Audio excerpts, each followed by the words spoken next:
Konda Surekha 61 years. Just ఇప్పుడే search చేశాను. Right. ఇక mood of the nation survey మళ్ళీ ఎన్డీఏకే పట్టం అని చెప్పి ఆ సర్వే చెబుతోంది. కానీ ఎన్డీఏ బలం ఈసారి కాస్త తగ్గుతుంది. అలాగే కాంగ్రెస్ ఇండియా కూటమి బలం పెరిగే అవకాశం అయితే ఇక్కడ స్పష్టంగా కనిపిస్తోంది. ఈ మూడ్ ఆఫ్ ద నేషన్ సర్వేలో ఇంకా చాలా అంశాలను వాళ్ళు ప్రస్తావించారు. ముఖ్యంగా ఈ తమిళనాడుకి సంబంధించి విజయ్ ఆదరణ పెరుగుతోంది అన్నట్టు కూడా మెన్షన్ చేశారు. ఇంకా ఏముంది ఆ సర్వేలో అంటే ఇక్కడ సర్వే చాలా ఇంట్రెస్టింగ్ గాను ఉంది. Mood of the nation survey India Today C Voter నిర్వహించారు. అయితే ఈ సర్వేలో కొన్ని ఆసక్తికరమైన అంశాలు జూలై 1 నుంచి ఆగస్టు 25 వరకు 25,184 మంది అభిప్రాయాలు తీసుకున్నారు.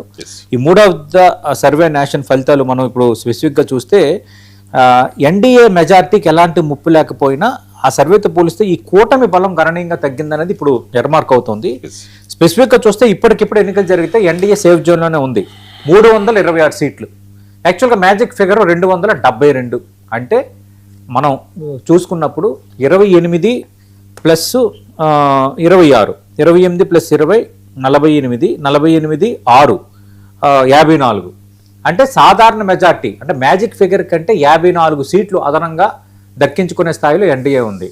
అంటే సేఫ్ జోన్లో ఉందన్నది దీని అర్థం.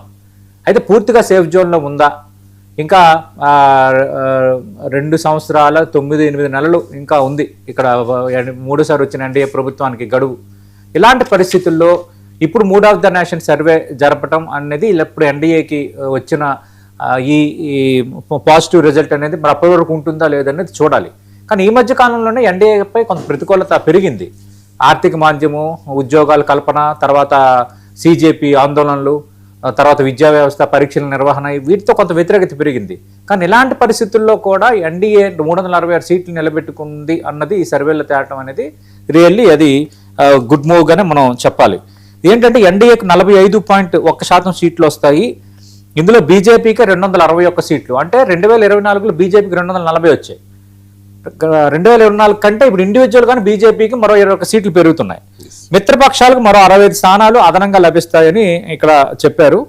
ఇక్కడ ఈ ఓవరాల్గా చూసుకుంటే జనవరి 2026లో సర్వే చేస్తే అప్పుడు ఎన్డీఏకి తక్కువ సీట్లు చూపించారు.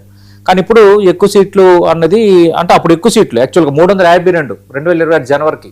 కానీ ఇప్పుడేమో 326కి అయితే పడిపోయింది. కేవలం 6 నెలల వ్యవధిలోనే కూటమి అంచనా బలం 26కి తగ్గిందన్నది ఇక్కడ ఆసక్తికరం. అలాగే కాంగ్రెస్ నేతృత్వంలో ఇండియా కూటమి 185 స్థానాలు గెలుచుకునే అవకాశం ఉందని ఈ సర్వే చెబుతోంది. అంటే ఇండియా కూటమి ఇంకా పికప్ కాలేదు. మొన్న మంచి అవకాశం వచ్చింది 2024లో, కరెక్ట్గా కోఆర్డినేషన్ చేసుకోలేకపోయారు.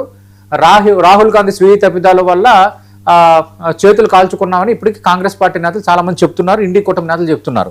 ఇప్పుడు కూడా పరిస్థితి అంత గొప్పగా ఏమీ మారలేదు. 234 స్థానాలు వచ్చాయి ఎప్పుడు 2024 ఎన్నికల్లో ఇండియా కూటమికి. కానీ ఇప్పుడేంటి 49 సీట్లు తగ్గిపోయి ఎన్డీఏకి ఇండివిజువల్గా చూసుకుంటే అప్పుడు వచ్చిన బీజేపీకి వచ్చిన 242 ప్లస్ జేడీయూ టీడీపీ మెజార్టీ సీట్లు. అప్పుడు బీజేపీ బలం పెరిగింది ఇండివిజువల్గా.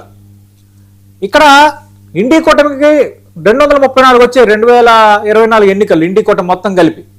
కానీ ఇప్పుడు ఆ బలం 185కి తగ్గిపోయిన వాతావరణం కనిపిస్తోంది. కానీ ఇండివిజువల్గా చూసుకుంటే కాంగ్రెస్కి కొంత గ్రాఫ్ పెరుగుతోంది. ఎందుకు? రాహుల్ గాంధీ ఉద్యమాలు, ఈ ప్రభుత్వం లక్ష్యం చేసుకుంటున్న ప్రచారాలు, అలాగే గత 6 నెలల్లో కాంగ్రెస్ అంచనా సంబంధించిన సీట్ల సంఖ్య కూడా కొంత పెరిగింది అనేది కొంత కాంగ్రెస్ పార్టీకి బిగ్ మూవే. ఇప్పుడు కాక్రోచ్ జనతా పార్టీ తరహా ఉద్యమాలు ఇవన్నీ కూడా కొంత కాంగ్రెస్ పార్టీ యొక్క ఓట్ బ్యాంక్కి అడ్వాంటేజ్ అవుతున్నాయి.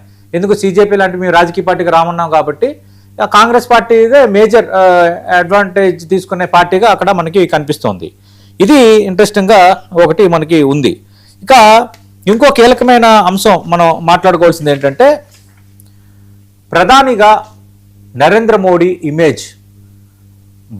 సగటు భారతీయుడు, భారతదేశ ప్రజలు ప్రధానిగా మోడీని తప్పించి వేరొకరిని ఊహించుకునే వాతావరణం ఇంకా క్రియేట్ కాలేదు.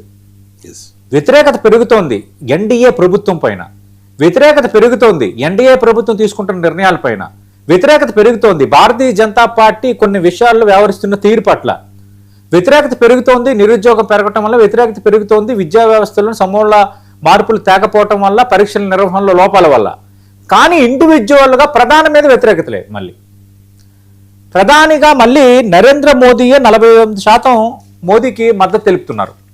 అంటే ఈజ్ ఇన్ స్ట్రాంగ్ పొజిషన్. ఇప్పటికీ కూడా మోడీయే మాకు ఉండాలి, మోడీయే మాకు ప్రధాని, ఇండియాకు ప్రధాని మోడీయే ఇండియాకు ప్రధాని అన్న ఒక రకమైన స్ట్రాంగ్ ఫీలింగ్తో ఇండియన్ వాటర్ ఉన్నాడనేది ఇప్పుడు లేటెస్ట్గా మూడ్ ఆఫ్ ది నేషన్ సర్వేలో కూడా మనకి అర్థమవుతోంది. ఆటోమేటిక్గా రెండో ప్లేస్లో రాహుల్ గాంధీ ఉన్నారు, బట్ ఆయనకి 27% మద్దతు మాత్రమే ఉంది. కానీ ఇక్కడ ఇంకో ట్విస్ట్ ఏంటి అంటే రవి గారు,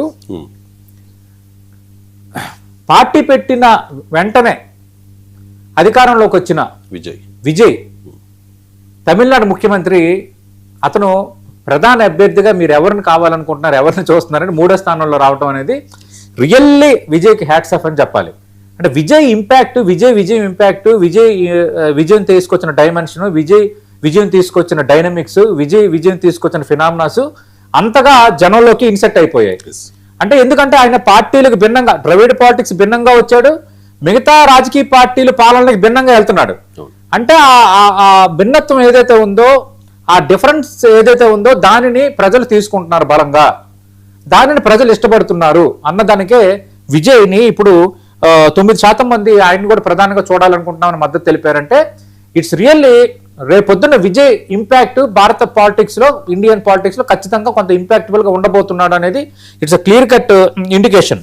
ఎందుకంటే సౌత్ లో చాలా మంది ఉన్నారు కదా, హేమీలు ఉన్నారు కదా, స్టాలిన్ ఉన్నారు, తర్వాత చంద్రబాబు నాయుడు అంటే సీనియర్ పొలిటీషియన్ ముఖ్యమంత్రిగా ఉన్నారు, జగన్మోహన్ రెడ్డి పోనీ యంగర్ బ్యాచ్ అనుకుంటే మాజీ సీఎం జగన్మోహన్ రెడ్డి, తర్వాత కేరళ మన కర్ణాటకలో చూస్తే సిద్ధరామయ్య మాజీ ముఖ్యమంత్రి, శివకుమారు, అలాగే కేరళ, ఇలా హేమీలు అందరూ ఉన్నారు కదా. ఇప్పుడు తెలంగాణలో కేసీఆర్ ఉన్నారు, ఇప్పుడు రేవంత్ రెడ్డి లాంటి కేటీఆర్ లాంటి నేతలు, ఇలా అంటే ఎంతమందిలో కూడా విజయ్ని 9% మంది ప్రధాన అభ్యర్థిగా కోరుకున్నారంటే రియల్లీ అది ఒక గుడ్ మూవ్ గానే చూడాలి. అంటే విజయం తీసుకొచ్చిన డైనమిక్స్ ఇండియన్ పాలిటిక్స్ కి సూచిస్తున్న ఒక కొత్త ఫినామినాస్ అనేవి ప్రజల్లో బలంగా ఇంజెక్ట్ అయ్యాయి అనడానికి it's a clear cut indication.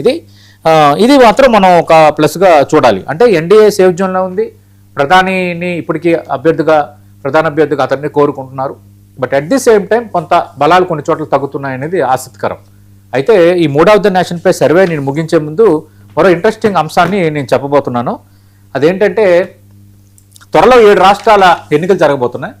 ఈ 7 రాష్ట్రాల ఎన్నికలకు సంబంధించి అత్యంత కీలకమైన ఉత్తరప్రదేశ్లో, కీలకమైన ఉత్తరప్రదేశ్లో, ఎందుకంటే ఉత్తరప్రదేశ్ గుండెకాయ, ఇట్స్ హాట్.